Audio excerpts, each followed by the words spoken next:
Everyone makes videos about the AI tools you should use. Nobody makes videos about the ones that wasted their time. I tested a lot of tools to make this channel. Some were incredible, some were fine, and some were a complete waste of money, time, and hope. This video is about that last category, the flops, the overpromisers, the ones that hallucinated their way out of my toolkit. Because knowing what not to buy is just as valuable as knowing what to buy. Here's a problem with the AI space right now. Every tool is marketed as revolutionary. Every launch promises to 10x your productivity. Every landing page has the same testimonials, the same bold claims, the same energy. And most of them are fine. Some are bad. A few are genuinely great. But you can't tell which is which from the marketing. Everyone sounds the same. The only way to know is to actually use them. For real. In real work. Which is exactly what the 72-hour rule on this channel is about. So here's what happened when I used the tools that didn't make the cut. First category. AI writing tools that promise to replace writers. I tried one that promised to write entire blog posts, SEO optimized, ready to publish in one click. Here's what actually happened. The output was generic. Every article sounded the same. The SEO was keyword stuff to the point of being unreadable, and it confidently included facts that were simply wrong. I spent more time fact-checking and rewriting than I would have spent writing from scratch. The verdict: a tool that saves you time on writing but costs you double that time on editing is not saving you time. Here's the specific failure that killed it for me. I asked it to write about a topic I know deeply. It produced an article with 3 statistics. All 3 were fabricated, confident, specific, completely made up. If I hadn't known the topic, I would have published false information under my own name. This is the hallucination problem. And cheaper AI writing tools have it far worse than the flagship models. The lesson: any tool built on top of an AI model is only as reliable as its guardrails. Most cheap tools have almost none. Second category, the all-in-one platforms. You've seen the ads. One tool for writing, images, video, voice, code, everything. I tried one. Here's the problem with all-in-one tools. They do 12 things at 30% quality each, instead of one thing at 90% quality. The writing was worse than a dedicated writing tool. The images were worse than a dedicated image tool. The voice was worse than a dedicated voice tool. I was paying one subscription to get worse results across the board. The verdict: a specialist beats a generalist. Every time. Pay for the best tool in each category, not one mediocre tool for all of them. Third category, the wrappers.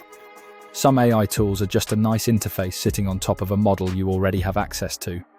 I tried one that charged $40 a month.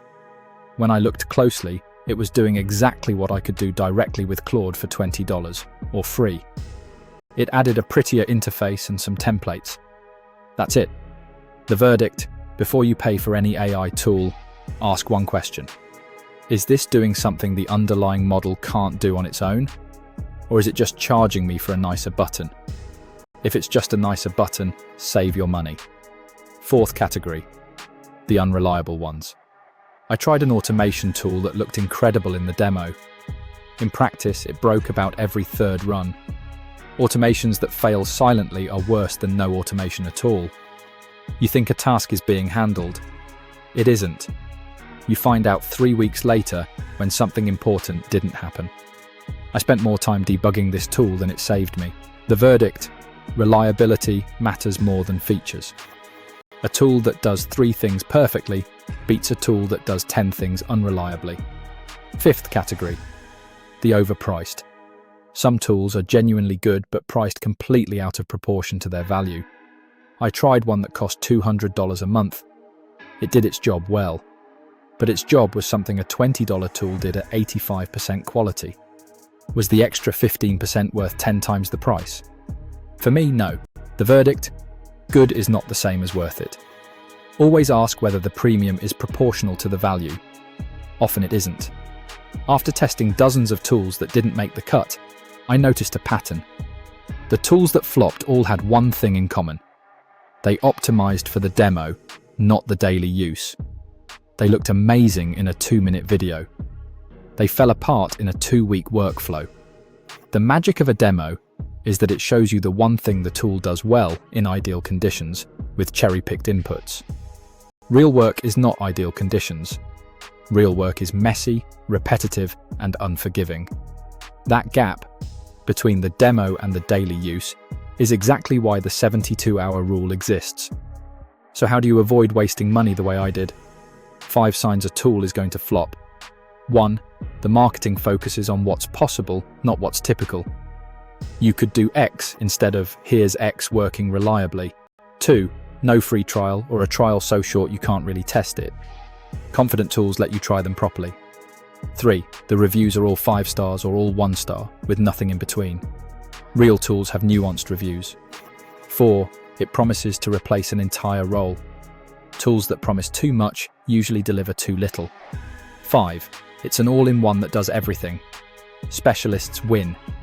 For contrast, here's what the tools that survived have in common. They do one thing exceptionally well. They're reliable. They work the same way every time. They're honestly priced for the value they deliver. They get better with daily use, not worse. And they survived 72 hours of real work without me wanting to throw my laptop. That's a short list. Most tools don't make it. The ones that do, I've covered in other videos on this channel. You might be wondering why I'd make a video criticizing tools instead of recommending them. Here's the honest answer. This channel only works if you trust it. And you can't trust a channel that only ever says nice things. Every recommendation I make is more credible because I'm willing to tell you what didn't work. I don't take sponsorships. No company pays me to say good things, which means I'm also free to tell you what wasted my time. That freedom is the whole point. The bigger lesson here isn't about any specific tool. It's about how you evaluate AI tools in general. Don't trust the demo. Trust the daily use. Don't trust the marketing. Trust your own 72-hour test. Don't buy the all-in-one. Buy the specialist. Don't pay for a nicer button. Pay for genuine capability. Apply those 4 rules and you'll waste far less money than I did learning them the hard way. If this saved you from wasting money on a tool that would have flopped, that's the goal. Subscribe if you want honest reviews, the good and the bad. Drop a comment with an AI tool that wasted your time. Let's build a list. The community benefits when we're honest about what doesn't work. Next time, how I run my entire YouTube channel with Claude. The real workflow. The real numbers. Nothing hidden. See you next time.